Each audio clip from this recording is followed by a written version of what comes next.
The alien hall was heavy with silence when the question echoed through it. Why don't you touch my daughter, human? The voice came from General Thurka of the Varan Dominion, a towering reptilian matriarch whose emerald scales gleamed beneath the bioluminescent torches. Her slit-pupiled eyes fixed on me like twin blades. Around us, alien nobles shifted uncomfortably, curious and amused in equal measure. I stood there, a single human among giants and warriors, feeling the weight of their stares. My hands remained at my sides, steady, even as my heart pounded like a war drum. Her daughter, Lyra, stood beside her, small for her kind, with soft blue skin and silver hair that shimmered like liquid moonlight. She looked at me with wide, anxious eyes, as if she already knew what was coming. I drew a breath before answering, because I paused, meeting Lyra's gaze. She's too pure. A ripple of murmurs swept through the court. General Thurka's nostrils flared. Too pure? She repeated, her voice a low growl. You think my daughter is weak? Fragile? No, I said. I think she's untouched by the darkness that the rest of us carry, and I won't be the one to taint that. 3 weeks earlier, I had known Lyra existed. I'd been brought to the Dominion's capital as part of a peace exchange. The war between Earth and the Varan had ended, but suspicion still ran deep. I was assigned to live among them, to teach, observe, and prove that humans could coexist. Lyra had been assigned as my guide. She wasn't like the others. No claws, no armor, no arrogance. She spoke softly, smiled often, and carried an almost childlike curiosity about everything human. She would follow me around Embassy Garden, asking questions about Earth's oceans, its music, its stars. And one day she'd ask, is it true humans show affection through touch? I nodded. Sometimes. She'd frown, confused. Why sometimes?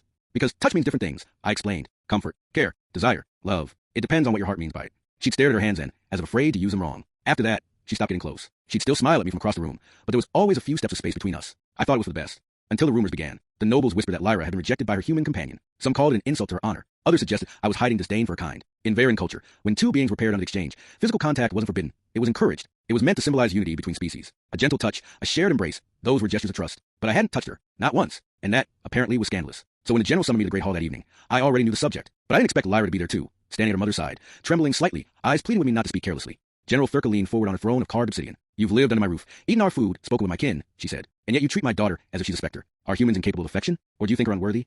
Lyra whispered, Mother, please. Silence, daughter. I looked at Lyra then. Her delicate crest of silver spines quivered. Her tail, long and smooth, curled around her ankles. She couldn't even meet my eyes. I spoke quietly. General, your daughter has shown me more kindness than anyone in the city. She doesn't deserve scorn. Then prove it, Thurka hissed. Touch her hand. Show the court your gratitude. Or is your human skin too proud for hers?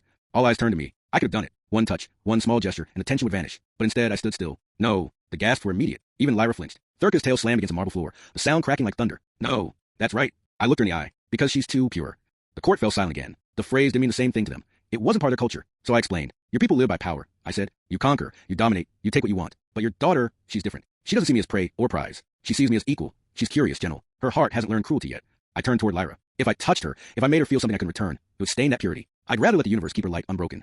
The murmurs changed this time, softer, confused, even reverent. Lyra's lips parted. You think I'm pure? I know you are, I said. In a place that teaches strength through fear, you still believe in kindness. That's rarer than gold. For the first time since I met her, she stepped closer. Slowly, trembling, she raised her hand. And what if I want you to touch me? Not because of culture, because I trust you. Her mother's eyes widened, but she didn't speak. Lyra's fingers hovered inches from mine. I could feel the faint hum of her bioluminescence, warm and soft. I swallowed. Then, you're already touching me, Lyra, right here. I tapped my chest. Her eyes shimmered. Tears, silver, like liquid starlight, formed at their corners. Later that night, I found her waiting by the gardens. The twin moons painted her skin in hues of pearl and sapphire. I think I embarrassed you in there, I said. She shook her head. You saved me. They thought you avoided me because I was unworthy, but your words made them see differently. I smiled faintly. You gave me the reason. Lyra hesitated before asking, is purity really something humans value that much? I thought about it. Not always. But sometimes, when the world feels too cruel, we find something or someone that reminds us what it looks like. We protect it, even if it means losing it. She looked down, voice trembling. But I don't want to be protected. I want to grow. Then grow, I said softly. Just don't lose that light in the process. She nodded. And if one day, I learned to share that light with someone, would you? I cut her off gently. I'll be proud of you, whoever that someone is. Her crest shimmered faintly. Even if it's you? That made me laugh. Softly, almost sadly. Especially then. The next morning, the court spread new rumors, different ones this time. They said the human had refused the general's daughter not out of pride, but out of reverence, that he saw in her something sacred. The tale twisted and grew, as tales do, until even the soldiers bowed slightly when they passed in the corridors. Lyra's title changed from naive princess to keeper hearts. And as for me, I became the human who refused a goddess. Weeks passed. My time in the Dominion neared its end. On the last night, Lyra came to see me again, holding a small crystal sphere that pulsed with faint light. It's a memory stone, she said. It holds what I feel. When you hold it, it'll glow if I'm thinking of you. I took it carefully, the warmth radiating through my palms. Then I'll never be cold again. She smiled through her tears. Will you ever come back? Maybe, I said, if the stars allow it. Before she left, she stepped forward, hesitant, trembling, and wrapped her arms around me. The first touch, the only one. And yet, it wasn't filled with desire or fear. It was pure, honest, and bright. When she pulled away, she whispered, You were right, you know. Touch means what the heart decides. I smiled. Then what does your heart decide now?